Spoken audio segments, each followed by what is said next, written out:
Hi, today I'm going to share one of my simplest setup for my online meetings and online classes.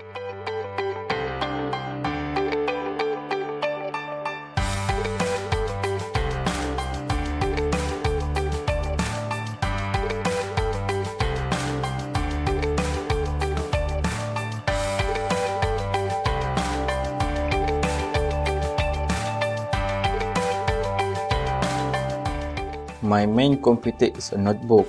This notebook comes with a stylus pen, so I can use it for sketching during my online classes.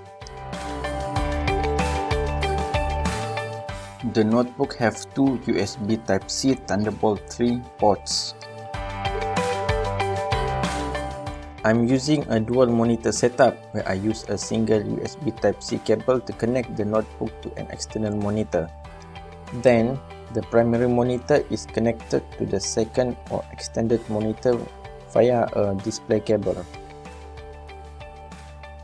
I'm also using a light softbox with a 5500K 150 watt lamp for better lighting. Last but not least, I'm using an external mic for better quality of voice. Please subscribe if you like this channel. Thanks for watching.